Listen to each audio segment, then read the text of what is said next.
gravar, então. Perfeito. Primeiramente, queria agradecer a presença das queridas professoras Bianca Farias, da Michele Paulgarten, e também agora, pela primeira vez, estou tendo o prazer aqui de conhecer o professor Lincoln. Obrigado por nos dedicar esse horário do seu dia, professor, para estar aqui avaliando a banca da nossa dissertação, na dissertação da nossa querida Adriane Maranhão. Sem mais delongas, Adriane, você tem ali seus 20, 30 minutos para apresentar, pode ir até 30 minutos, se assim desejar.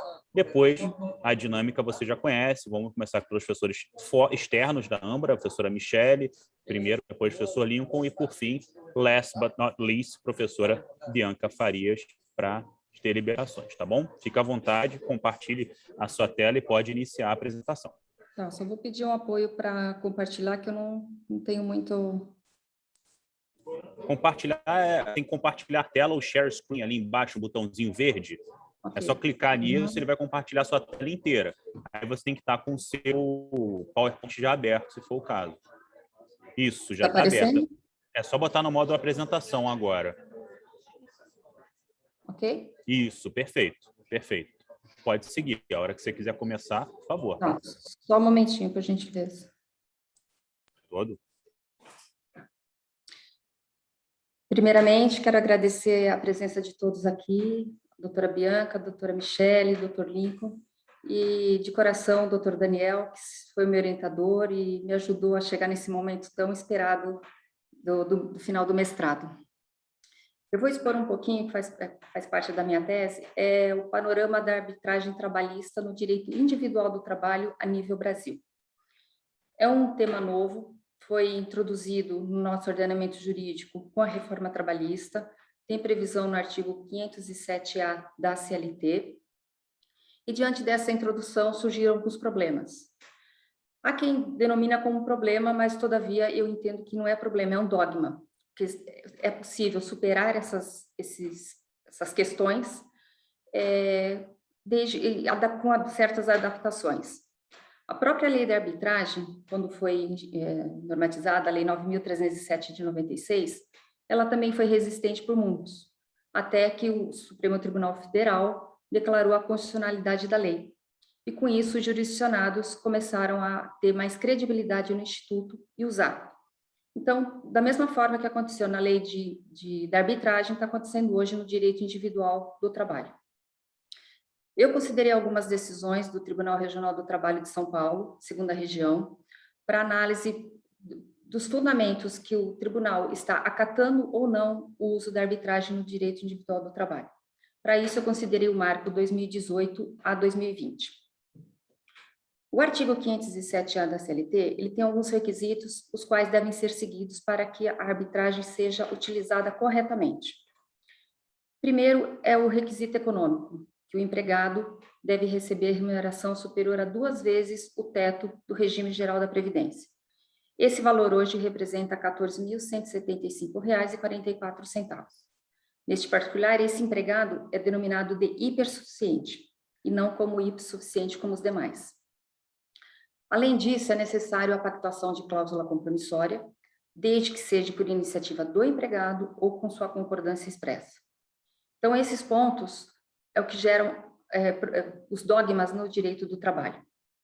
Em função disso, é possível dizer que hoje no Brasil nós temos 2 jurisdições, a jurisdição privada, que é da arbitragem, e a jurisdição estatal, que é o poder judiciário estatal, já antigo e conhecido por todos. Existem vários dogmas a ser enfrentados. Porém, existem 3 que, no meu modo de ver, são os primordiais. Primeiro, é a arbitrabilidade objetiva, o custo envolvido e a escolha do árbitro. A arbitrabilidade objetiva, podemos elencar o princípio protetor, o qual denomina que o direito do trabalho é intocável, a autonomia da vontade e a indisponibilidade das verbas trabalhistas.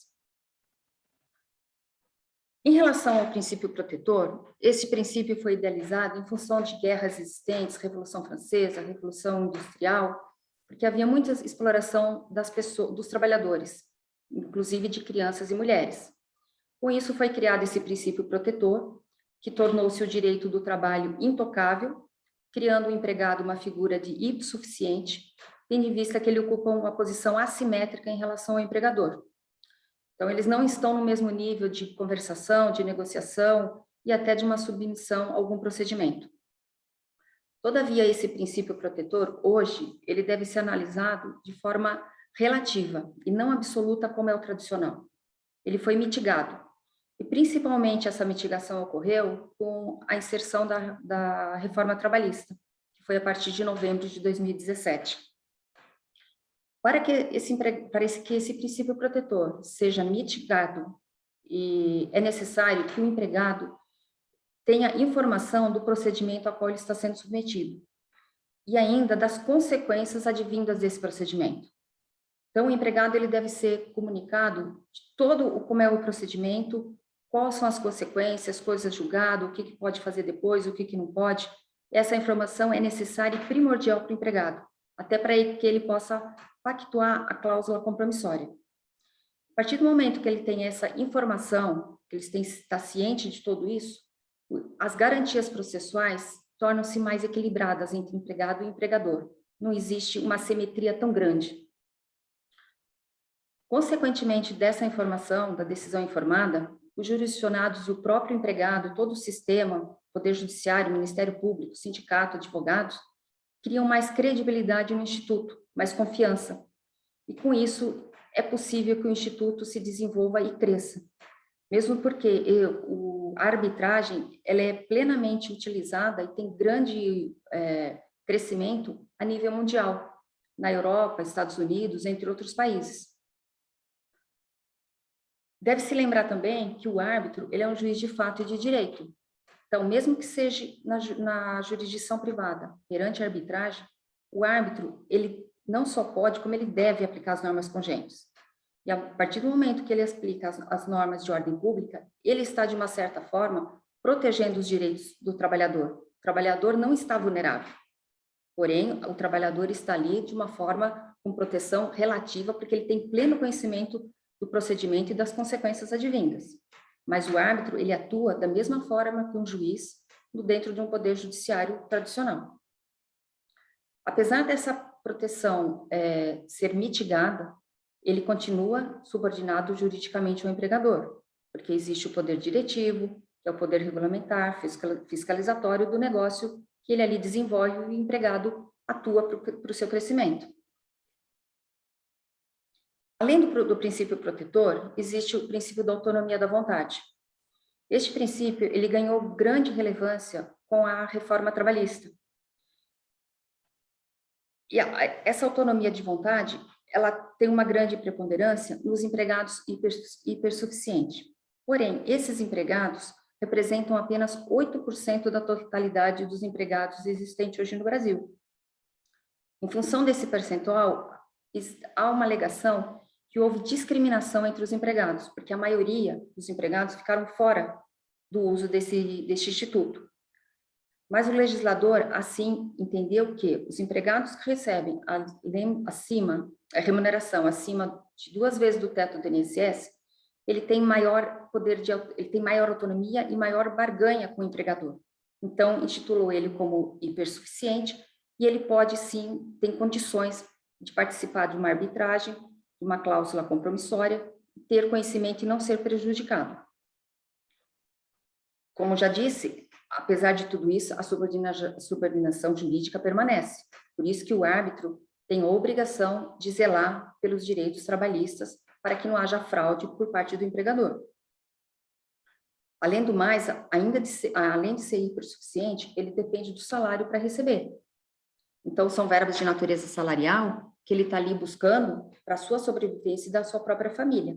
Mas, sendo hipersuficiente, ele tem autonomia de vontade para exercer a pactuação de uma cláusula compromissória, que é um contrato que ele pactua com o empregador. Uma outra questão muito importante para que essa autonomia de vontade seja zelada e para o bom desenvolvimento do Instituto é o princípio da boa-fé. O empregador, não só o empregador, mas o empregado, mas nesse particular eu acho que é mais do empregador, ele tem que agir de boa-fé. Ele não pode dar um documento para o empregado, assinar e sequer dar informação do que se trata. o empregado participar de uma cláusula, assinar uma cláusula compromissória, participar de uma arbitragem e depois descobrir que ele não foi informado e o empregador não agiu de boa-fé. A boa-fé é a base de todo o contrato. E mesmo com a reforma trabalhista, com o advindo do artigo 507-A, permaneceram 2 artigos muito importantes na CLT, que é o artigo 9º e 468. Eles protegem qualquer atitude fraudulenta do empregador que venham a desvirtuar os direitos trabalhistas. Então, a arbitragem é possível, é bem-vinda, mesmo com o princípio protetor relativizado, autonomia de vontade, e ele tem condições, sim, de atuar na arbitragem. Outra questão da arbitrabilidade objetiva é a indisponibilidade do direito do trabalho, que é uma outra polêmica muito grande. A maioria das verbas trabalhistas tem natureza salarial, e com isso elas são inderrogáveis, indisponíveis e irrenunciáveis. Mas essa indisponibilidade, ela também é relativizada, ela não é absoluta, como muitos falam. Isto por quê? O artigo 11 da CLT, ele prevê que o empregado pode fazer a pretensão do seu crédito. Esse crédito já é a inserção do direito que ele tem no seu patrimônio econômico. Para isso, vai ocorrer uma transação, que é muito utilizada na arbitragem, que é a pactuação de um contrato, e pode até ocorrer um acordo durante a arbitragem. Deve-se lembrar que renúncia não é permitido. Renúncia é ato unilateral e é uma privação de direito. Já a transação é um ato bilateral e concessões recíprocas. Na arbitragem ocorre transação, não renúncia. Mesmo a reforma trabalhista, que inseriu a arbitragem, ela não tirou nenhum direito do empregado. Ela apenas trouxe um meio melhor e diferente para solucionar os conflitos. Essa transação, ela é pacífica na Justiça do Trabalho. Acontece todos os dias, o juiz homologa vários acordos. Então, dizer que não pode haver uma transação para submeter a uma arbitragem não condiz com o dia a dia que acontece já há anos na própria Justiça do Trabalho. A conciliação, ela é incentivada na CLT em vários momentos. A reforma trabalhista trouxe institutos que permitem a transação, que é o acordo extrajudicial, com possível homologação pelo juiz, e o artigo 611-A, onde o negociado prevalece sobre o legislado. Ainda assim, deve-se analisar a visão econômica da arbitragem no direito. Aqui não se fala no valor envolvido, qual é o valor que está na arbitragem, qual que se discute, não. É, sim, a eficiência econômica do Instituto. Se o que foi positivado está sendo usado, está trazendo benefício, o que está trazendo de boa para a sociedade e para as pessoas que ali podem usar. É necessário, sim, um meio de adaptação, porque a área trabalhista, ela tem muitas peculiaridades, e a arbitragem, é possível sua utilização, desde que respeitados os requisitos do artigo 507-A, e com algumas adaptações. Dizer que a arbitragem é cara, de início até parece sim, que é mais custoso que o Poder Judiciário, não se nega isso. Mas a partir do momento que começa a se analisar várias peculiaridades no decorrer do processo trabalhista, observa-se que não é tão barato assim um processo trabalhista. Primeiro que a reforma trabalhista trouxe a sucumbência dos honorários advocatícios. O processo demora muito, a morosidade da Justiça do Trabalho é enorme. Então, esse dinheiro para ser entregue ao empregado, caso venha receber o seu pleito, demora-se muitos anos. Isso afeta, inclusive, a economia do próprio país. Ele não tem o seu numerário para viajar, para estudar e para melhorar o seu tipo de vida. Tem algumas câmaras que estão realizando regulamentos específicos, como a ANCHAN, a CBMA e a CAMS. Isso para minimizar os custos do empregado e do empregador em relação à arbitragem trabalhista. Isso facilita o acesso a todos. O sindicato, por sua vez, uma forma que ele pode ajudar, e tem alguns sindicatos que já fizeram isso, é instituir câmara arbitral dentro do seu sindicato, para que os associados utilizem, e ele pode até, inclusive, suportar o ônus financeiro que seria do seu associado. Ele dá credibilidade para a própria categoria profissional. Existe, sim, pontos negativos na visão econômica, que no caso seria a fraude e a desinformação. Esses dois pontos, diariamente, têm ocorrido, está ocorrendo e está chegando ao Poder Judiciário. Por isso que tem algumas decisões dos desembargadores, acórdãos, não acatando a arbitragem. Mas, pelo que eu fiz a pesquisa, esses não aceitação é porque os operadores do direito, inclusive advogados, e próprios árbitros que não estão atuando corretamente, não estão atuando, aceitando as fraudes e a desinformação do empregado. Por outro lado, nessa visão econômica, tem pontos benéficos. A efetividade. O procedimento arbitral, ele é voluntário, então ele traz a manutenção da relação à vida entre empregado e empregador. O empregado, ele se submete à arbitragem de livre e espontânea vontade, ele não é obrigado, isso mantém a relação à vida entre as partes. Eles cooperam com a finalização da decisão arbitral, isso propicia um cumprimento espontâneo da decisão, é cumprido rapidamente e não gera uma execução forçada perante a Justiça do Trabalho. Além disso, a flexibilidade procedimental, que proporciona o resultado rápido, célere, da arbitragem. Por outro lado, análise do árbitro e do juiz, que é, vamos dizer assim, a escolha do árbitro, é um ponto também de importância. Por quê? Empregado e empregador, eles estão em posições opostas. Quando o empregador indica um árbitro, o empregado, de uma certa forma, tem um pouco fica suspeito pela indicação. A Câmara, ela pode também indicar seu árbitro, que é o que na maioria das vezes acontece. Seja pela Câmara, ou seja pelo próprio empregador que indica o árbitro, cabe ao árbitro atuar legalmente, com imparcialidade, e nos estritos ditames legais, para que coíba qualquer fraude que apareça no decorrer do procedimento. O árbitro, apesar de ser um juiz de fato de direito, ele incide menos no erro do julgamento, porque ele é uma pessoa especializada na questão. O juiz do trabalho, ele, vamos dizer assim, é um clínico geral. Ele analisa todos os tipos de contrato de trabalho, ele não é especialista em um único contrato. Sem dizer no volume excessivo de trabalho que um juiz tem, e o árbitro não tem esse grande volume. Existe, sim, um volume de trabalho para o árbitro, mas é um volume mais enxuto, o que propicia mais atenção. E a colheita de provas. Pode acontecer na Justiça do Trabalho que o juiz que colheu a prova não seja o mesmo juiz que julgue. Já não vai acontecer isso com o árbitro. Então, o erro de julgamento realmente é menor do que acontece na Justiça do Trabalho. Analisando as várias decisões do Tribunal Regional do Trabalho, de 2018 a 2020, basicamente, os desembargadores não estão acatando o procedimento arbitral no direito individual por causa de fraude. A súmula 69 do TRT prevê que a homologação de rescisão do contrato de trabalho não é possível perante a arbitragem. E isso tem acontecido muito, diariamente. Alguns empregados estão indo para a arbitragem sem advogados, o que não é permitido, por causa da assimetria que existe entre as partes. Todos têm que estar, o empregado e o empregador, cada um tem que estar com o seu advogado para ter assessoria jurídica.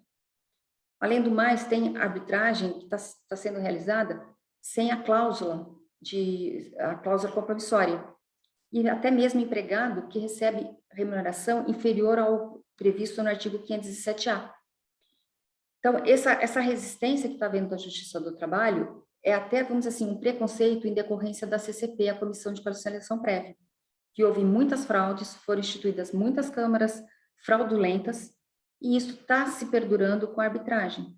Mas tem percebido que está crescendo gradativamente, e essa fraude que foi, assim, exacerbada, já está sendo diminuída, porque está surgindo câmaras importantes, câmaras com credibilidade, sérias, que o Instituto está criando confiança para os jurisdicionados. É possível a arbitragem crescer no país nesse aspecto? Sim, é possível. Tá? É uma maneira nova de solução de conflito. Os empregados necessitam de uma solução rápida para terem consigo o numerário referente ao seu direito, ao qual não foi respeitado, e para isso os operadores do direito precisam se adequar ao novo. Tá? Precisam entender que o árbitro, ele é um juiz de fato e de direito, que ele tem plenas condições de julgar como o juiz do trabalho lá do poder estatal.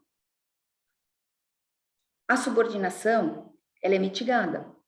A arbitragem não é para todos. A arbitragem é apenas para os empregados que preenchem os requisitos do artigo 507-A, e não para qualquer empregado, não para qualquer hipossuficiente. A autonomia de vontade precisa ser fortalecida, tá? E isso é feito com a informação de todo o procedimento, de todas as consequências, para que haja diminuição dessa assimetria entre as partes e garantia das regras processuais para todos.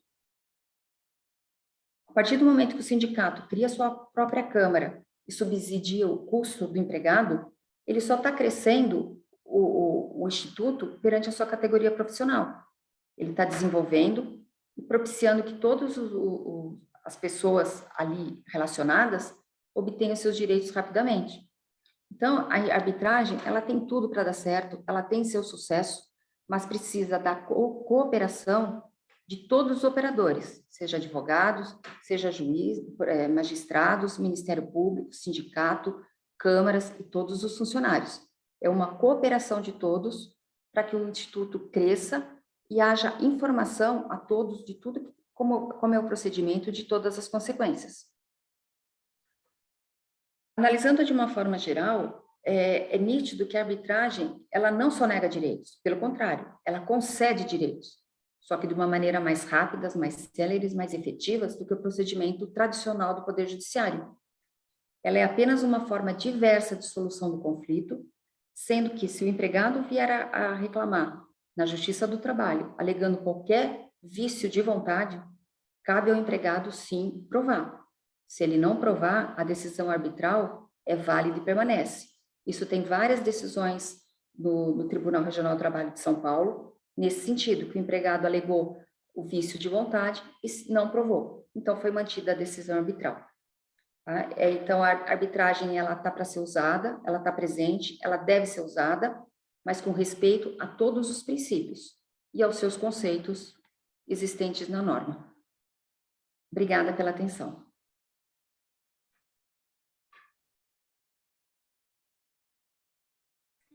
Muito obrigado pela apresentação, Adriane. Professora Michele Paulgarten, sem mais delongas, the floor is all yours. Oi, Adriane, professora Bianca, professor Daniel, professor Lincoln, que também estou conhecendo agora. Adriane, tudo bem? Quanto tempo desde a nossa qualificação, né? Prazer. Adriane, como a gente participou, né, da tua qualificação, eu percebi que muita coisa foi, né, assimilada por você, e você fez uma pesquisa bastante interessante sobre o assunto. É claro que esse tema já foi bem mais polêmico lá atrás. Hoje em dia a gente encontra bem menos resistência, mas isso não quer dizer que a arbitragem de direitos individuais do trabalho tem uma vida tranquila, né? Não tem. Mas não tem, Adriane, especialmente porque a relação de trabalho não é uma relação simples, né? Eu peguei aqui uma passagem que você colocou até na tua conclusão, né? Que o empregado pratica os atos da vida civil livremente, mas assim como um consumidor, né? Aí são as minhas palavras, assim como um consumidor, que também, né, se enquadraria nisso, ele também tem uma relação jurídica, né, ali com o vendedor do produto, fornecedor do bem, que é complicada e, por isso, precisa, sim, de uma proteção especial. E, no caso do trabalhador, a mesma coisa. Não é o trabalhador especificamente, é a relação jurídica da qual ele participa, né? O tal contrato de trabalho é uma relação complexa. Tanto que, quando a gente fala da arbitragem, né, e fala lá da autonomia da vontade, é uma autonomia da vontade que vai sendo exercida em várias passagens, em vários momentos, né? Então, você tem ali o momento da cláusula, né? Quando as partes pactuam, a tal da cláusula arbitral. Tem depois o outro momento, que é da instauração da arbitragem durante o próprio procedimento, né, que é um procedimento diferenciado, que abre essa possibilidade dos contratantes, né, estipularem ali os procedimentos e tal. Então, são vários momentos que você tem, né, essa autonomia da vontade aí viva. E no caso dos contratos de trabalho, isso acaba sendo um pouquinho complicado, justamente na hora da pactuação da cláusula, né? Hoje a gente tem algumas cláusulas, é a cláusula de mediação, que eu acho que é de menor complexidade, a cláusula arbitral, média complexidade, né? Porque o sujeito tem que estar ciente de que ele está afastando o Poder Judiciário da análise do problema dele, se vier a acontecer, e tem as cláusulas processuais, que eu acho que são de super complexidade, né, regulada de forma bem branda, né, pelo Código de Processo Civil, mas que exige aí um conhecimento técnico bem grande das pessoas que estão pactuando ali aquela cláusula, né, e às vezes não conhecem as questões processuais para abrirem mão de certas coisas, enfim, de fazerem os seus pactos, as suas transações, né? Então, eu acho que realmente é um tema bastante complexo da gente abordar. Tem a questão da hipersuficiência, né, do empregado hipersuficiente. Você apontou até algumas questões, né, sobre o problema uma certa imperfeição legal, né, para se definir ali o que seria um empregado hipersuficiente.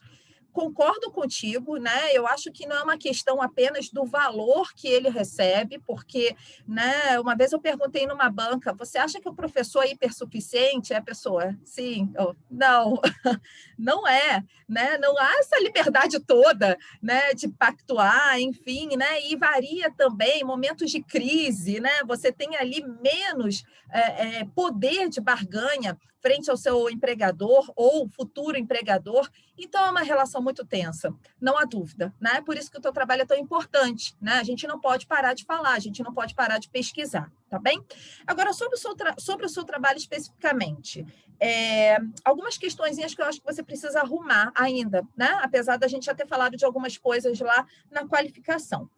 Você colocou todas as palavras-chave que você citou com aspas, então seria só tirar, né? Porque não tem essa necessidade. E o que eu acho que vai te dar um pouquinho mais de trabalho de arrumar, Adriane, que é na tua introdução, né? Você não colocou de forma, de fato, inserida na tua introdução, no teu texto, a remissão aos capítulos, né? Você colocou literalmente, no capítulo 1 tem isso, no capítulo 2 tem aquilo, né? Então, colocar de uma forma ali inserida, né? Mais bonitinha, parece que você copiou e colou aquilo ali rapidamente. Então, com calma, você faz ali uma coisa melhor. E uma outra coisa também que eu notei na tua introdução é que ela tem muito desenvolvimento, né? Inclusive tem citações, ela tem 13 páginas, ela está enorme, ela parece um capítulo, né? Quando, na verdade, a introdução só tem essa missão mesmo de introduzir o assunto para a gente, né? Então, você acabou se perdendo ali um pouco, escrevendo mais do que deveria escrever nessa parte do trabalho, tá bom? Então, esse é um outro ponto que eu acho interessante de você verificar. Outra coisa é quanto à referência. Isso eu me lembro da gente ter falado na qualificação. A partir da página 70, você faz pouquíssimas referências, né, bibliográficas em relação à arbitragem, já que você está falando sobre arbitragem, então pouquíssima coisa sobre isso, tem muita coisa relativa a direito do trabalho, né? Também não acho que seja, muitas das vezes, referências para o nível de mestrado, mas você faz as suas referências, né, do direito do trabalho, mas faltou referência em arbitragem, né, artigos científicos, e há muita coisa produzida a esse respeito que você poderia ter aproveitado. A partir da página 80, por exemplo, praticamente não tem referência, né? E, Adriane, isso é muito importante em trabalhos acadêmicos, né? Porque mostra a tua pesquisa, né? Então, existem muitas pessoas que pensam justamente o contrário, que tem que fazer o mínimo possível de referências, né? Que ficaria esquisito fazer várias notas de rodapé e tudo, quando, na verdade, é o contrário, né? Você está fazendo um trabalho de pesquisa, logo você precisa mostrar isso para a gente, né? Isso tem que estar lá no final das tuas referências, para a gente consultar, né? Se a gente quiser estender um pouco mais o assunto, a gente vai onde você indicou, tá bom? Então, isso você precisa acertar, porque aí eu entendo que é até mais grave para um trabalho acadêmico, né? Então, ali, a partir da página 80, que ficou pior o negócio, a título de referências, né? E aí não tem mais de direito de trabalho nem de arbitragem. Parece que você saiu, né, numa carreira só lá escrevendo e esqueceu de fazer prestar para a gente essas informações, tá bem? Para finalizar, Adriane, eu não vou te fazer pergunta, tá? Porque eu acho que a tua apresentação, né, já foi suficiente e também você fez um bom trabalho de pesquisa sobre esse tema, e a gente já conversou também lá na qualificação. Mas uma última correção que eu acho que merece ser feita é que quando você fala na conclusão, né, a solução pacífica do conflito gera pontos positivos no ambiente de trabalho. Então, assim, cuidado. Eu percebi que na apresentação também você fez um pouco, tentou fazer comparações com a conciliação, que é algo que já acontece lá na Justiça do Trabalho, mas a questão é que a arbitragem também é uma forma heterocompositiva, né? Heterocompositiva privada. Então, a gente não pode imaginar que, claro que pode acontecer acordo lá na arbitragem, como acontece na Justiça do Trabalho. Isso é perfeitamente possível. Mas se não acontecer, vai existir uma decisão imposta pelo árbitro ao final, né? Assim como acontece ao comparando com o juiz, que também vai impor a decisão dele, né? Então, você está falando aqui, porque gera pontos positivos no ambiente de trabalho. Talvez a mediação, né, tenha esse propósito, né? Quando a gente fala de resolução de conflitos, né, sobretudo de pessoas que já romperam os seus contratos, né? Senão a gente está aqui imaginando, durante o contrato o sujeito está buscando ali a arbitragem, coisa que já não acontece na justiça e não vai se replicar na arbitragem. Na arbitragem, o que nós teremos é o que a gente já vê na justiça, né? Rompeu o contrato e eu vou lá tentar resolver os problemas que surgiram daquela pactuação, tá bem? Então, eu acho que só fazer esse ajuste, porque lá no final, lá na tua conclusão, né, parece que ficou um pouco desconectado, né, do teu desenvolvimento. Né, essa questão aí de você embolar um pouquinho com as formas autocompositivas, principalmente com a mediação, né? Você fala até, pode propiciar a manutenção da relação entre eles. Só se a gente vislumbrasse essa possibilidade do sujeito buscar uma arbitragem durante o pacto, o que não é impossível, mas não culturalmente não é o que acontece entre nós, pelo menos. Tá bom? Por isso que eu achava interessante você buscar, né? Você até fez ali um estudo comparado, porque a gente falou sobre isso na qualificação, mas você não explorou tanto esse estudo comparado, principalmente na segunda parte do trabalho. Tá bom, Adriane? Então, seria isso que eu teria a falar com você sobre o seu trabalho. No mais, excelente pesquisa, né? Muito importante e parabéns pelo seu trabalho. Obrigada, professora Michele. Professora Michele, não houve nenhuma pergunta, né? Não houve. Tá, ok. Adriane, qualquer ponderação, por favor, sobre as observações. Eu procurei adequar os pontos linkados na qualificação e agradeço, vou adaptar esses pontos linkados agora também pela doutora Michele. E eu só tenho a agradecer realmente para o crescimento profissional, para o desenvolvimento do próprio Instituto. Muito obrigada. Tá ótimo, Adriane.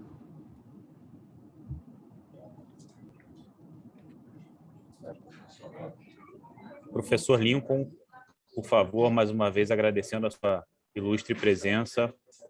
Por favor, pode começar suas ponderações. Muito obrigado. Obrigado, professor Daniel. Obrigado e prazer, né? Tanto ao professor Daniel quanto à Michele. É a primeira vez que eu fui convidado agora pela Ambra, só para que a Adriane me conheça e os demais professores, já que é a primeira vez, para que não seja deselegante, eu falo de Joinville, Santa Catarina. Sou professor e coordenador da graduação de Direito da Católica de Santa Catarina. Futuramente virá a CEPUC, né? Mas ela ainda não tem 2 programas de mestrado e 2 de doutorado instituído. e é por isso que ainda não leva o nome de pontifícia, mas assim será daqui a alguns anos. E coordeno também a pós-graduação em Direito do Trabalho e Direito Empresarial e Corporativo da instituição. Eu sou curitibano, vim importado aqui para mais sul do Brasil, né? Para a cidade de Joinville, que é a maior em representação econômica e número de pessoas do estado de Santa Catarina. Só não tem como ser capital, porque Florianópolis é a famosa Ilha da Magia.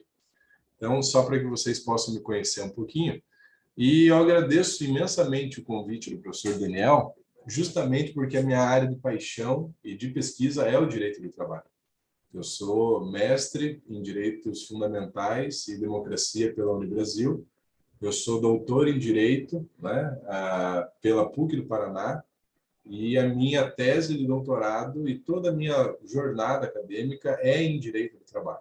Obviamente, eu estendi para o Direito Constitucional, Direito Internacional, Econômico, Direito Transnacional, mas o Direito do Trabalho é o que me move, né, e é o meu dia a dia, digamos assim.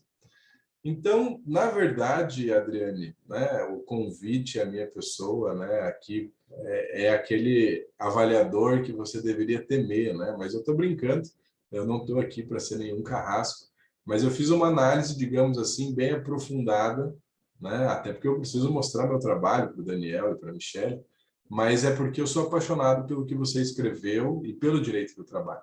Então, a partir desse momento, não entenda como algo pessoal, mas como realmente uma análise crítica, né, que pode levar o seu trabalho a um outro patamar, né, e talvez daqui, e eu lhe provoco, né, e aí eu deixo para o seu orientador continuar a provocação, continuar os seus estudos de nível de doutorado. Né? Você tem uma hipótese que pode ser passível de investigação em um nível que poderia embarcar numa tese de doutorado. Eu sei que você deve estar terminando aí a sua dissertação e nem imagina sobre isso, né? Mas quando eu estava, antes de defender a minha dissertação, eu já estava com o meu projeto de doutorado pronto. Né? Então, não é algo impossível, né? Mas, obviamente, vai ser passado aí sobre a sua disponibilidade e interesse, mas você tem um tema muito bom. Tá? Então, isso é o mais importante. Eu não conheço os regulamentos internos da AMBRA, né? Mas seguindo as normas da ABNT, existem alguns requisitos formais, né, que deveriam ter sido observados, pelo menos na via que eu recebi. E, às vezes, se perde o formato de uma versão de Word para outra. Né? Então, talvez o que eu fale não sirva, mas eu depois tomo até a liberdade de encaminhar a minha versão aqui com alguns comentários ao professor Daniel, e ele encaminha para você. Mas, por exemplo, citações diretas, né, que ocupem mais de 50% da página, não tem como, né? Poderia ser sido utilizado o artifício entre parênteses, reticências, né? Enxugado um pouco. Né? Quando a gente fala em enxugar, por exemplo, só a título de curiosidade, né, o seu trabalho tem 216 páginas. Né? E eu achei um número relevante, porque é exatamente esse número que a minha dissertação de mestrado tinha, 216 páginas. Só que a minha dissertação não tinha apêndices. E isso me chamou a atenção, um número. Né? E aí, quando você vai olhar, teu trabalho ele finda na página 121. Não há um problema nisso. Né? Mas quando a gente vai para os apêndices, eu entendo que você quis justificar os seus argumentos, mas a minha pergunta, e é só uma provocação, será que era necessário tanto apêndice assim? Né? Ou daria para você extrair dos trechos, dos acórdons, né, daquilo que foi utilizado, a essência do que é mais prioritário, principal para o desenvolvimento do seu raciocínio lógico-jurídico, colocar, de repente, no texto e fazer uma nota explicativa para que o leitor possa, né, acaso tenha interesse, ver em sítio tal. Isso é algo importante porque se você pretende publicar como um livro futuramente, né, e o teu tema está em voga, não adianta você querer publicar daqui 10 anos. Né? Se aprovada, eu sugiro que, se você tem esse projeto, você consiga já ir construindo e fazendo talvez as melhorias que competiria. E nenhuma editora vai querer um livro onde tem mais páginas de apêndice do que de conteúdo. Então, é só uma sugestão. Eu acho que você foi muito feliz em encontrar esses julgados, mas você poderia, de uma maneira lógica, contrapor eles ao longo do seu texto. E aí, em consonância com o que a professora Michele mencionou, eu acho que falta uma antitese, autores que vão contrário à sua hipótese, aos seus objetivos específicos e objetivos gerais. E é justamente aqui que faltam os autores que a Michele falou, né? Você deveria ter encontrado autores, digamos assim, com uma conduta mais de esquerda, né? Independentemente de aprovar-os ou não, né? Mas com uma ideologia político-partidária que contrapusesse a teu raciocínio. Porque isso, na verdade, justifica a tua hipótese, né? Ele encontra a verdade ou não pela metodologia dedutiva, né? E indutiva, se aquilo que você está se propondo pesquisar se sustenta ou não, né? Uma boa dissertação, uma boa tese, ela precisa ter esse conflito interno e o esgotamento dos autores. E aqui eu não percebo que houve esse esgotamento, né? Eu acho que tem excelentes autores, e cito alguns, né? Por exemplo, Wilson Ramos Filho, né? Que é professor da Federal do Paraná, Aldaci Coutinho, professora da Federal do Paraná. Nós temos, por exemplo, a Valdete Souto Severo, do Rio Grande do Sul, professora da UFRS. Nós temos, em São Paulo, o desembargador Jorge Luiz Souto Maior, né? Então, são pessoas que nitidamente defendem o direito do trabalho, talvez nem como você o conceba ou acredite, talvez por isso você não foi atrás desses autores, mas aquilo que eles escrevem para o mundo científico, né, das ciências sociais aplicadas do direito, em contraponto com os autores que você utilizou e elegeu, dariam mais profundidade e aperfeiçoamento ao seu trabalho, tecnicamente. Então, fica aqui apenas a minha ressalva. E aí, espaçamentos, correções ortográficas, recuos, né, citações diretas, recuo no número 4 da régua, né, com um espaçamento simples, ainda que você esteja usando Times New Roman. Então, são coisas aí que eu coloquei aqui na minha versão para enviar depois, né, mas essa é a parte formal, digamos assim. Quanto ao conteúdo, né, que é o que mais nos interessa para esse momento de avaliação, eu tenho uma primeira pergunta para você. Você acha que a hipersuficiência, sob a ótica da subordinação jurídica, ela é real, possível ou utópica? Eu queria fazer, se o professor Daniel me permitir, devolve a palavra para eu não fazer uma pergunta gigantesca, mas ir desenvolvendo o raciocínio com a nossa mestranda. Professor Lincoln, eu agradeço as considerações, inclusive a indicação de doutorado. Vou pensar direitinho e me adequar. Em relação vamos dizer assim, a formatação do trabalho, eu segui as regras da AMBRA, até conversei com a professora Camila, e até a professora Bianca tinha recomendado fazer algumas notas de rodapé. Eu conversei com a professora Camila, e a AMBRA trabalha com autor data, então eu coloquei no rodapé conforme a orientação da AMBRA. No caso do empregador hipersuficiente, se ele tem ou não a subordinação jurídica, eu entendo sim que ele tem subordinação jurídica. Ele não é um trabalhador hipersuficiente absoluto, da qual ele está isento de uma coação, isento de uma dependência econômica do seu salário. Para isso, existe assim, um arbitralista muito conhecido no Rio de Janeiro, o professor Joaquim, acho que o doutor Daniel conhece. Ele mesmo elenca 5 opções, 5 formas que a arbitragem deve ser trabalhada. Não é qualquer empregador hipersuficiente.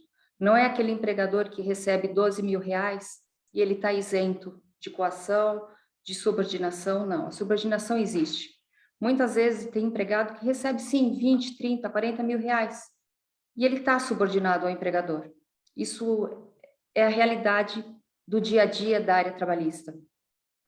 Até o professor Joaquim, ele elenca um tipo de trabalhador que seria o primordial para a arbitragem, que é o extrapatriado, né? Então, assim, são alguns hipersuficientes. Todavia, o legislador elencou o hipersuficiente acima de remuneração acima de 2 tetos do regime geral da Previdência Social. E a norma é para ser cumprida.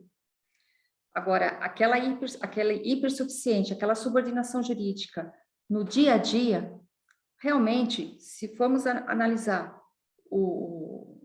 a realidade existente, não é a remuneração que vai dar poder de uma autonomia de vontade livre de qualquer vício.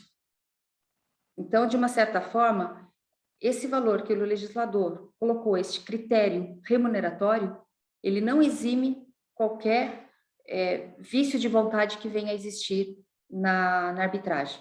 Para isso, eu entendo que cada arbitragem deve ser analisada separadamente. Como é que foi pactuado, como é que foi a informação, como é que foi o decorrer do procedimento, se teve ciência das consequências. Eu acho que cada caso deve ser analisado separadamente e não dizer ele é hipersuficiente, ele está isento de qualquer vício. Esse é o meu ponto de vista. Não sei se eu fui claro. Não, foi sim. Na verdade, o que acontece, né? A gente tem uma reforma trabalhista, em 2017, que ela não está desvinculada ou eivada de influência política, né? E a gente precisa criticamente entender isso, né? O Temer não foi eleito para a presidência da República, ele esteve presidente e nunca mais vai se eleger nem ganhar novamente. Ele nunca se candidata como presidente, né? Mas era uma chapa, a Dilma caiu e o Temer entrou. E o projeto da reforma trabalhista era um projeto que estava engavetado desde o governo petista, né, anterior, nada mais justo, né? É um governo que não tinha interesse em alterar a legislação, e foi aprovado às pressas, mesmo sob severas críticas da OAB, da Ana Matra, Associação Nacional da Magistratura. Professor Lincoln, só para interromper aqui, eu queria que esse viés político, e foi uma orientação minha para a Adriana, ele não viesse à tona aqui na nossa defesa, porque a gente não tem nenhum viés político. Então, não acho que caiba aqui, com toda a deferência possível, a gente ficar falando de política. Vamos até a substância aqui do trabalho, por favor, só para...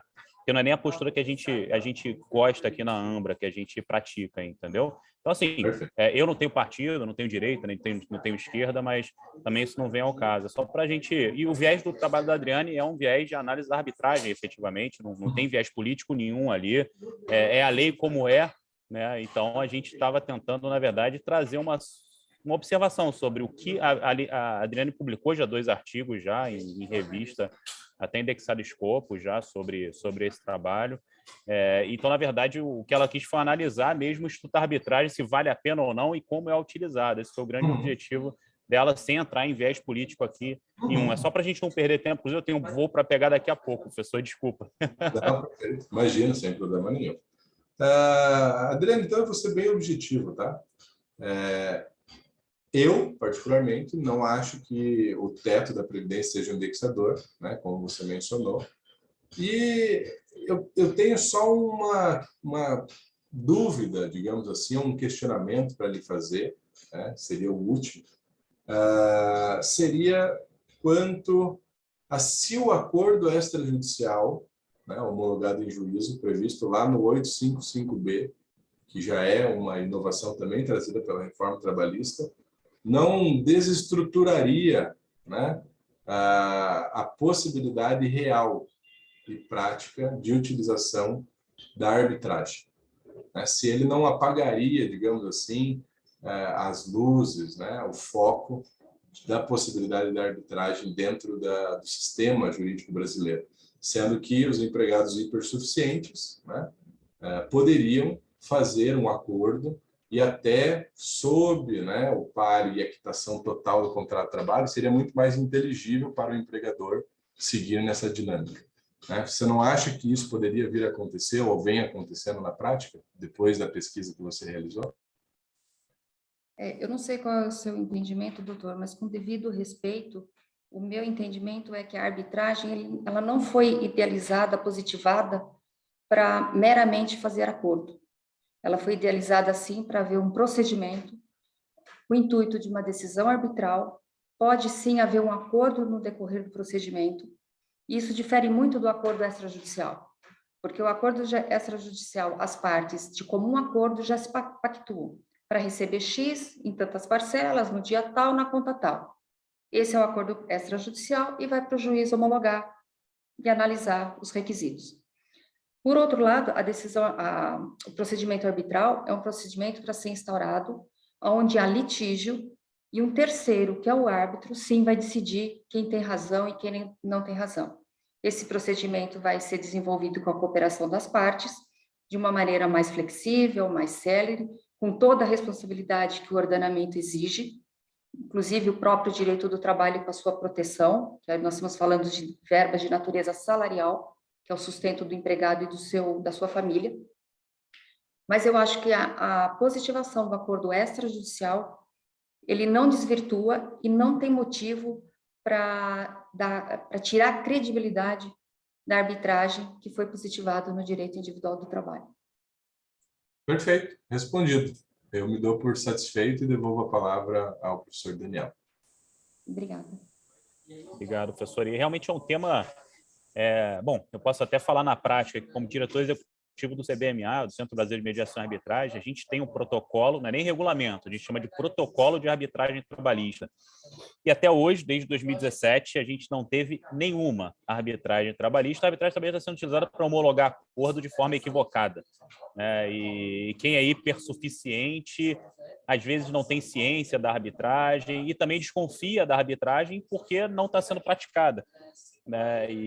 Então, a arbitragem comercial, a gente tem 40 por ano grandes, né? de bilhões. A desportiva, a gente tem a instância recursal da CBF, também muita arbitragem desportiva de futebol, né? De direito patrimonial disponível. Mas eu escrevi, inclusive, um artigo com a Adriane, né, Adriane, sobre a lei da Califórnia, que mudou recentemente, porque a arbitragem estava sendo trabalhista, estava sendo utilizada de forma impositiva na indústria dos artistas, das atrizes. Então, eles colocavam assim, olha só, faz arbitragem, né, para você ser contratada aqui por arbitragem. Aí ela lá assinava a cláusula compromissória de maneira obrigada, era obrigatória, mandatória, ou seja, senão não era contratada. E aí o chefe assediava sexualmente, efetivamente, né? E se utilizava depois da confidencialidade da arbitragem para que não houvesse escândalo. Então, a lei da Califórnia mudou e teve outro estado também americano que mudou por causa disso, proibindo a arbitragem no direito trabalhista, efetivamente, por causa disso. É uma seara muito complicada, né? O direito do trabalho é sempre muito complicado, mas a discussão que a Adriane colocou na dissertação dela é maravilhosa. Bom, então, Adriane, mais alguma observação? Não, professor Daniel. Professora Bianca Farias, professor Lincoln, mais alguma observação, por favor? Não? Obrigado. Professora Bianca Farias, last but not least, por favor, nos ilumine com seu conhecimento. Boa tarde, professor Daniel. Ou destile o seu veneno, né? Você pode escolher as duas coisas. Jamais. Boa tarde, professor Daniel, professora Michele, professor Lincoln. Boa tarde, Adriane. Quero registrar muito rapidamente, mas não posso deixar de consignar minha honra, meu prazer em fazer parte da sua banca. A Adriane é uma aluna querida, ex-aluna da Ambra, né? Eu tive a sorte, a felicidade de tê-la como aluna na minha disciplina, sempre muito querida, muito dedicada, muito atenta aos seus trabalhos, ao aprendizado fundamental que esse processo de mestrado oferta durante todo o curso. Quero cumprimentar todos os integrantes da Ambra, aqui representados pela professora Camila, pela Liânia, sempre tão carinhosos, tão atentos nesse fundamental suporte aos professores, aos alunos. Estendo aqui meus cumprimentos ao Alfredo, pessoa e profissional da maior capacidade, da maior competência, sempre atento também, muito carinhoso com toda a equipe, que sempre resulta em trabalhos, né, como os da Adriane, que a gente está vendo aqui. Adriane, antes de fazer minhas rápidas considerações, eu quero te cumprimentar pelo seu esforço, por chegarmos aqui a esse momento. Eu acho que esse é o maior objetivo de um mestrado, refletir no trabalho, de fato, todo o aprendizado, toda a pesquisa que foi realizada. Esse não é um ponto de chegada. você está fazendo uma rápida parada aqui, você vai amadurecer, como todos nós ainda hoje amadurecemos a cada trabalho, a cada artigo publicado. Isso é um processo, mas eu posso te garantir de antemão que você chegou muito bem.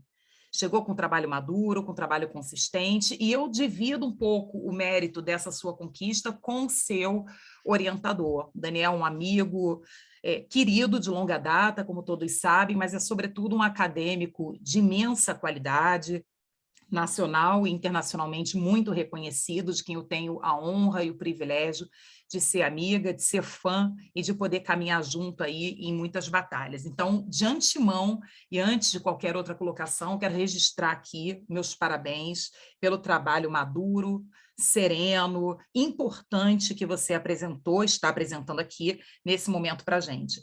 Muito rapidamente, quero consignar que as minhas maiores questões com relação ao seu trabalho não têm relevância em termos práticos, porque são questões de forma. A gente já tinha pontuado algumas pequenas coisas na sua qualificação, eu não identifiquei, por exemplo, a apresentação da metodologia que seria apresentada, embora eu tenha visto ali sua hipótese. Há, de fato, alguns problemas de formatação, algumas citações repetidas na página 11, também na página 12, o artigo 31 foi mencionado por 3 vezes. De fato, eu acho que o espaçamento, em alguns momentos, escapuliu ali na sua conversão de artigos, alguma coisa aconteceu. A gente está seguindo 2 padrões o tempo inteiro de espaçamento, mas é só um ajuste de parágrafo, algumas expressões estrangeiras que não estão em itálico, como talvez fosse melhor. E no que tange aqui a forma, porque todas essas pequenas incorreções, depois você vai ter tempo para reler, para ajustar o seu trabalho antes da publicação, eu quero só consignar rapidamente o seguinte. A primeira questão aqui, que me parece que merece uma reflexão um pouco maior, é a necessidade da existência do capítulo 3, elementos da arbitragem. Porque eu acho que talvez num trabalho em que você está discutindo algo que tem um recorte metodológico mais preciso, a arbitragem no direito do trabalho, suas especificidades, talvez ter o capítulo aí com relação aos elementos da arbitragem, falando propriamente o que é arbitragem, seus elementos, para o leitor talvez não seja necessário. De toda maneira, Adriane, quero também consignar aqui, coloco essa reflexão de maneira muito contributiva, tá? Em inúmeros trabalhos, inclusive, que eu oriento e que eu orientei, há uma opção que eu penso que tem que ser respeitada do mestrando em fazer, de fato, uma apresentação um pouco mais didática, partindo de premissas um pouco mais básicas, até que se chegue ao mérito daquela obra. Isso é uma questão de opção. Como a professora Michele também sei que compartilha desse pensamento, a gente sempre costuma colocar, parte de uma premissa de que quando a gente vai para a banca de mestrado, a gente está apresentando um trabalho para pessoas que já têm essa base pré-estabelecida. De toda maneira, essa é uma reflexão e talvez agora, nesse momento que você está, até vale a pena deixar mesmo para transformar num curso, para publicar. É mais fácil estabelecer outros capítulos introdutórios do que propriamente tirar nesse momento. Mas, pensando nas suas publicações científicas, que serão inúmeras no futuro, tenho certeza disso, talvez valha a pena sempre priorizar o mérito daquilo que você está debatendo e que é tão importante, tão relevante, e deixar de lado nessas publicações elementos da arbitragem, histórico da justiça do trabalho. Essas são premissas que a gente imagina que todo mundo que está aqui na sua banca já domina. E eu vou colocar só 2 perguntas para você. Em alguma medida, confesso que eu já sei até a sua resposta, mas só provocações para a gente, mais uma vez, poder lhe ouvir, porque eu fico muito feliz em poder aprender contigo, e você é uma das maiores conhecedoras desse tema que hoje a gente está tendo aqui a oportunidade de debater. E a primeira questão é a seguinte: você acha que quando um sindicato insere uma cláusula compromissória num acordo coletivo, em alguma medida ele estaria violando o direito individual do trabalhador que, de repente, quer ir ao judiciário? Será que sempre que o sindicato insere lá uma cláusula compromissória num acordo coletivo, ele está necessariamente fazendo melhor para aquele trabalhador, pensando depois de uma arbitragem individual? Como é que isso fica, né? Ele aderiu ali, ele assinou aquele contrato com a cláusula compromissória. E se ele assinou sem saber direitinho o que é? Eu sei que em alguma medida eu estou repetindo um pouquinho bolas aí, questões importantes, a própria professora Michele levantou, mas é só para lhe ouvir. Outra questão importante: de que forma a gente deve fazer essa escolha de árbitros numa situação de arbitragem, em que a gente está falando de empregador e de empregado, e, portanto, numa relação em que a gente parte da ideia de que há uma simetria. Será que essa escolha de árbitro, de fato, será efetiva, como se pensa, em termos de promoção do melhor resultado, à luz da justiça, para aquele empregado? Como é que a gente consegue, nessa escolha de árbitros, compensar essa simetria que pressupõe-se existir nessa relação entre empregados e empregadores? Eu deixo essas duas questões breves para te ouvir, Adriane, mais uma vez te cumprimentando, te agradecendo pela honra de estar aqui, honra muitas vezes multiplicada por poder, mais uma vez, dividir uma banca com a professora Michele, com o professor Daniel, acadêmicos absolutamente geniais e incrivelmente humildes, sempre tão abertos a amparar alunos, a dividir um pouquinho do conhecimento deles e a permitir que vocês brilhem como precisa ser. Muito obrigada, Adriane. Eu devolvo a palavra ao professor Daniel. Obrigado, professora Bianca. Sempre uma honra estar na sua presença aqui. Adriane, por favor, as suas ponderações com relação aos questionamentos da Bianca. Professora Bianca, eu agradeço as ponderações, as considerações. Eu vou reanalisar o trabalho para futura publicação, se possível. Em relação à primeira pergunta, que é, no caso do sindicato, inserir a cláusula compromissória no acordo coletivo. A inserção dessa cláusula, ela não exime a autonomia de vontade privada do empregado, tá? Ela apenas demonstra que o sindicato profissional, o sindicato do empregador, de comum acordo, ou o próprio empregador, no caso do acordo coletivo, eles têm disposição em participar de uma arbitragem. Então, a inserção dessa cláusula compromissória no documento coletivo é necessário, sim, a cláusula compromissória individual, a manifestação individual do empregado, mediante a informação, a boa-fé, tudo que eu acabei de falar na dissertação, para que o procedimento arbitral seja instaurado e respeitado. Então, além da previsão no documento coletivo, é necessário a manifestação individual do empregado, independente do tamanho do sindicato, federação ou confederação. A segunda questão é a escolha do árbitro, se realmente é efetivo e trará melhor resultado. Eu parto do princípio que parto do raciocínio que tem 4 princípios que devem ser respeitados em todo procedimento. É a independência, a imparcialidade, ampla defesa e contraditório, igualdade e o livre convencimento motivado.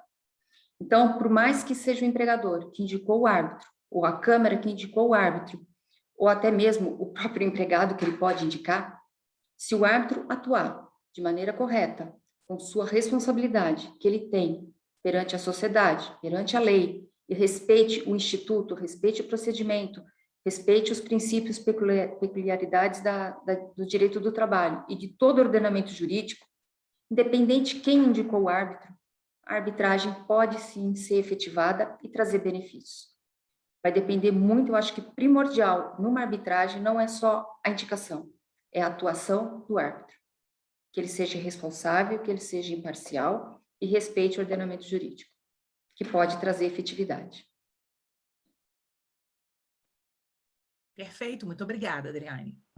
Obrigada, professora. Adriane, eu só tenho como orientador aqui te parabenizar, lógico. Claro, pelo amor de Deus. Pode respirar, tá, Michele? Nessa pergunta que a professora Bianca fez, não dá para responder assim em 2 segundos, não, Adriane. Você vai ter que fazer um belo artigo sobre isso, sobre a inserção de cláusula arbitral em acordos coletivos, em convenções coletivas. Quando ela fez a pergunta, eu falei, meu Deus do céu, você se saiu muito bem, né? Mas vale, né? Deixou aí um gancho importantíssimo para isso. Tá vendo como é que o teu assunto é importante, é interessante, e quanto desdobramento que gera, né? Olha lá, né? como houve a reforma com essa permissão, enfim, que a gente vê essa alteração legislativa, né? Ou seja, tem várias coisas, né? O Daniel falou, desde 2017 não acontece. Mas, Daniel, eu acho que isso daí é como quando houve a aprovação da lei arbitral em 96. Quanto tempo levou para começar a pegar, né, o lance da arbitragem aqui no Brasil, né, da forma como a gente tem hoje, né? Você dizendo 40 arbitragens, não existia isso, né? Então, eu acho que a questão trabalhista é uma questão de tempo, mas muitas coisas precisam ser debatidas academicamente até que a gente tenha realmente ali o empregado, o empregador, com a participação ou não do sindicato, previsão no acordo ou convenção, né? Excelente pergunta e que demanda aí um belo estudo.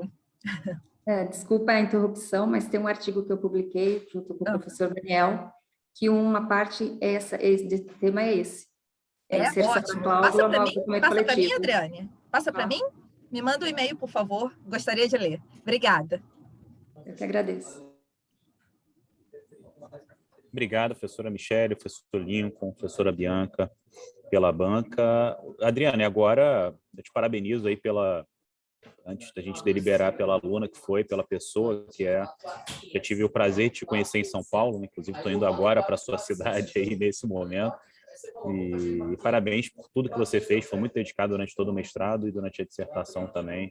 Eu amo orientandos como você, basicamente o trabalho é seu, você não me deu trabalho nenhum, você simplesmente seguiu e é isso que se quer de um pesquisador, uma autonomia com relação à pesquisa, e você está no caminho extremamente certo, né? Já é uma pesquisadora pronta. Bom, agora a gente tem que ir para outra sala da deliberação, a gente já retorna, tá bom, Adriane? Obrigado. Eu agradeço, obrigada.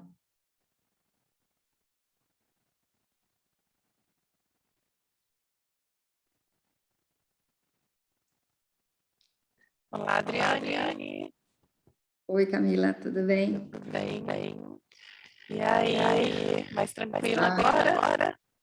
Tá saindo rouco teu som. Meu som tá ruim? E agora? Falhando. Continua. Tá falhando?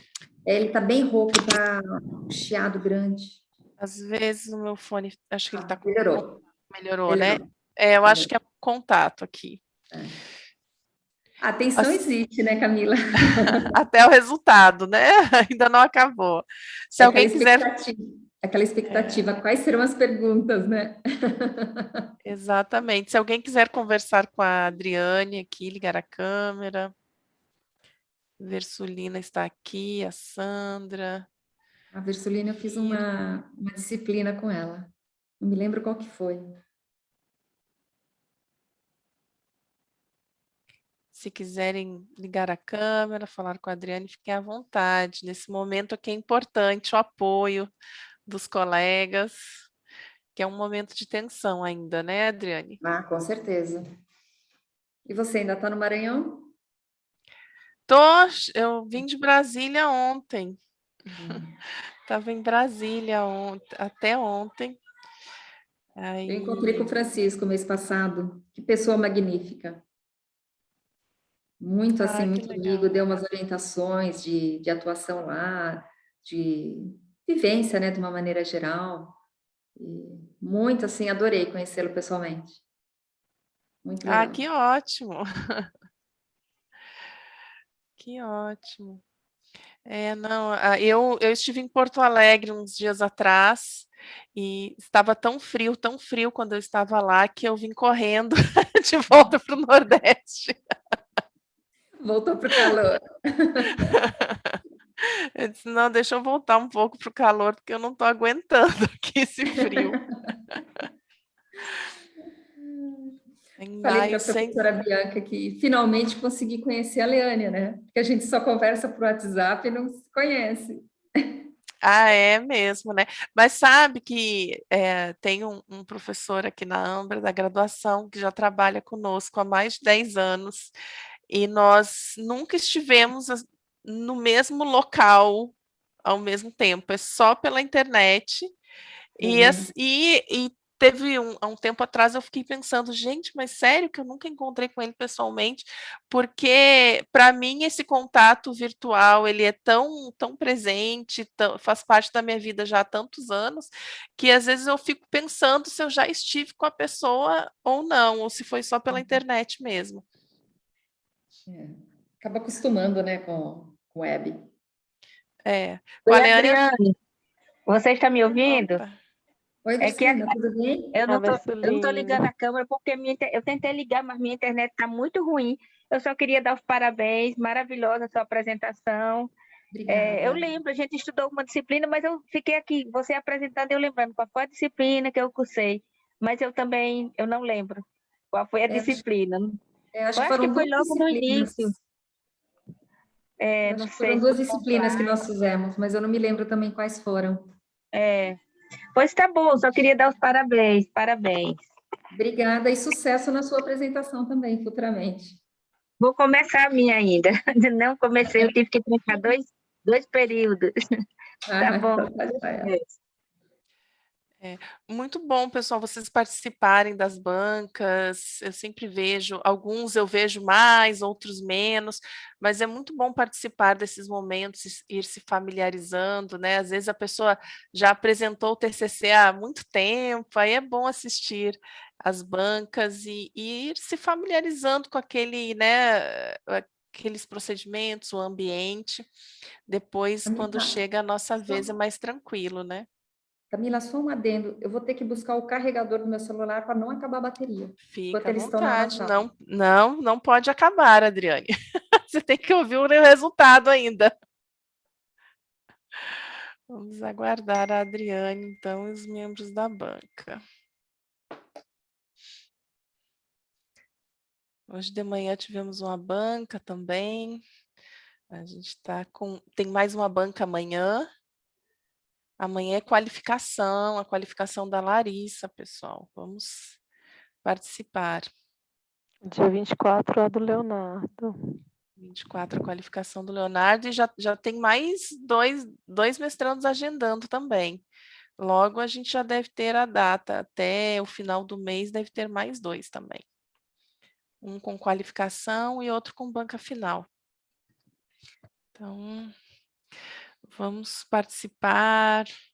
É bom, quando a gente participa de várias bancas, né, Leane, a gente já sabe mais ou menos aquelas perguntas que tem muito, já consegue corrigir. Preparado. Já consegue corrigir no trabalho. Nossa, essa pergunta aí, deixa eu ver o meu trabalho aqui, se ele tem isso, Sim. né?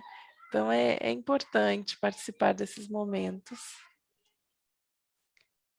Vamos, então, aguardar os professores e a Adriane.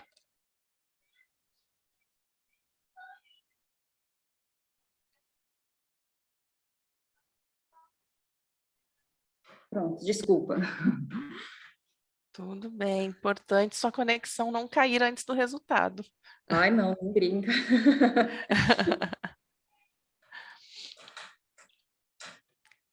Vamos aguardando, então. E como foi o mestrado, Adriane? Para mim, assim, foi muito bom, muito aprendizado. Gostei muito da parte docente, um pessoal, assim, exigente, mas é uma exigência que te faz estudar e crescer. Não é aquela exigência de, vou ferrar aquele aluno, ou senão vou te prejudicar. Não, realmente existe uma exigência, é uma coisa assim, as aulas, os encontros, os trabalhos finais de cada disciplina, são trabalhos que te exigem estudar e crescer profissionalmente. Só tenho a elogiar e agradecer muito o crescimento profissional. Inclusive, já indiquei a Ambra para alguns conhecidos, magistrados aqui de São Paulo. Foi muito bom. Que ótimo. E tem planos para o doutorado ou não? Então, no momento, sinceramente, assim, não tenho, porque eu estou com um problema de saúde da minha mãe, né? Inclusive, agora eu estou na casa dela, estou no interior de São Paulo. E agora, no momento, não posso me dedicar a isso. Mas daqui a um tempo, quem sabe, daqui a alguns meses, é uma questão de se pensar. Que ótimo. Aproveitar que você está tá no embalo, né? É.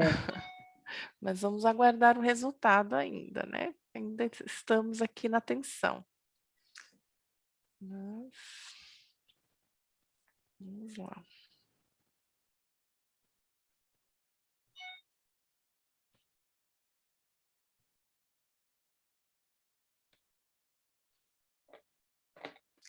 E o que você daria, Adriane, de dica para os seus colegas na fase da dissertação?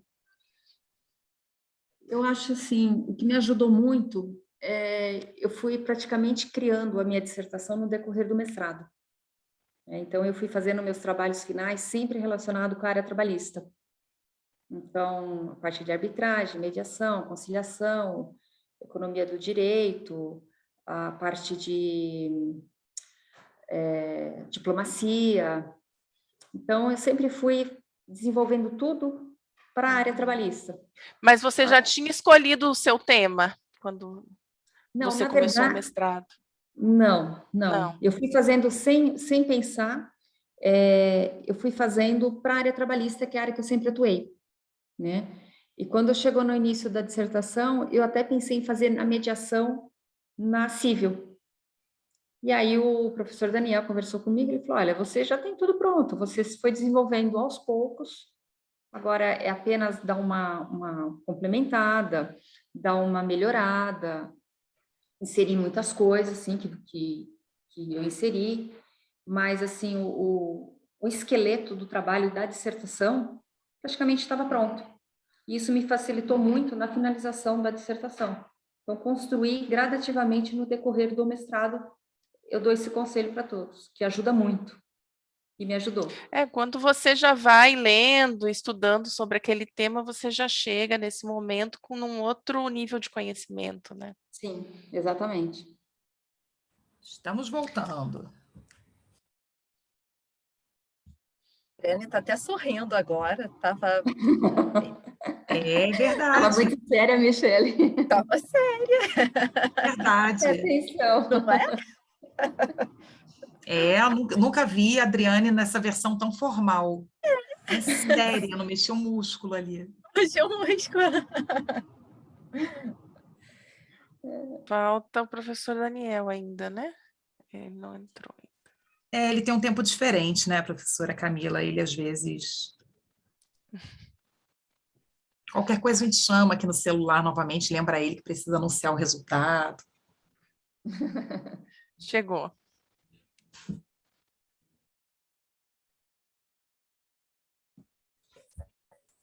Olha, o Zoom resolveu atualizar alguma coisa antes de eu entrar aqui novamente. Não entendi nada, vamos que vamos, segue o jogo. Bom, primeiramente, queria agradecer aqui o professor Lincoln. Professor, muito prazer te conhecer, conte com a gente aí, obrigado pela gentileza, mais uma vez, de estar aqui na banca, prestigiando a nossa querida aluna Adriane. Professora Bianca, professora Michele, sem palavras, grandes amigas, grandes pessoas, grandes acadêmicos, grande estudo, escolham o que quiser, tá bom? E professora Camila também, por todo o apoio sempre na Ambra, nas bancas, em tudo, aí junto com a Alfredo. A professora Camila, ela é o equilíbrio do Alfredo, vamos dizer, né? O termômetro do Alfredo. Dá um abração no Alfredo também, que sempre é um parceiraço, sempre ajuda muito a gente, a Leânia também. Adriane, sem mais delongas, tá? Parabéns pelo trabalho. Faça os ajustes antes de entregar a prova, a versão final, né, dele com relação às notas de rodapé, etc. Mas a banca foi unânime e concordou com a sua nota 10, então você está de parabéns, super aprovada, vá comemorar. Eu sei do esforço que você fez, dos desafios que você enfrentou durante a realização desse trabalho, então, e você é uma pessoa maravilhosa, uma aluna excelente também, uma das melhores que eu tive na Alhambra, assim, falo de coração. Então, siga a sua trajetória brilhante, que tenho certeza que só vai te trazer grandes conquistas, tá bom? Parabéns. Obrigada, professor Daniel. Eu que agradeço todo o apoio, toda a orientação que o senhor sempre me deu. Desde minha segunda disciplina foi arbitragem, e desde logo me apaixonei. Falei logo para o Alfredo que eu queria o senhor como orientador. Deixei reservado lá o meu lugarzinho. E só tenho a agradecer a doutora Michele, a doutora Bianca, o doutor Lincoln, a doutora Camila e a Leane, que sempre à disposição a qualquer momento, dando esclarecimentos. E, Dr. Lincoln, apenas para esclarecer, eu sou conterrânea também de Curitiba, hoje moro em São Paulo, tenho apartamento em Barra Velha, do ladinho de Joinville. Qualquer dia eu passo em Joinville para lhe conhecer pessoalmente. Muito obrigada a todos, agradeço de coração todo o aprendizado e toda orientação eu vou adequar ao trabalho. Muito obrigada mesmo. Parabéns. Vamos bater Parabéns, palma aqui, ó. Adriane. Você tem que tirar um print, Adriane, também da tela Parabéns, aqui. Adriane, comemora. Todo mundo sorrindo aqui para Obrigada. Adriane tirar um print desse momento. Vai lá, Adriane. Ih, professor, eu não sei fazer Então vou isso. tirar aqui para você, deixa Pode comigo. tirar, por favor. Já Para todo tirei mundo aqui sorrindo. também. Tirei. Pronto. A Bianca piscou, mas está tudo certo. Ela nem se liga. Pode publicar. Obrigado, gente. Prazerzaço. Parabéns, Adriane. Obrigado. Parabéns, Obrigada de Adriane. coração. Tchau, Professor tchau. Lincoln, foi um prazer Parabéns, não conhecê-lo. esquece de me mandar o artigo, hein? Estou esperando. Vou mandar, pode deixar. Parabéns. bom, sucesso, parabéns. Adriane. Obrigada, gente. Tchau, gente. Tchau, Bianca. Tchau, Daniel. Tchau, Lincoln. Beijo, Michele. Camila. Beijos. Tchau, tchau. Um prazer Tchau. revê-la. Igual. Tchau, tchau.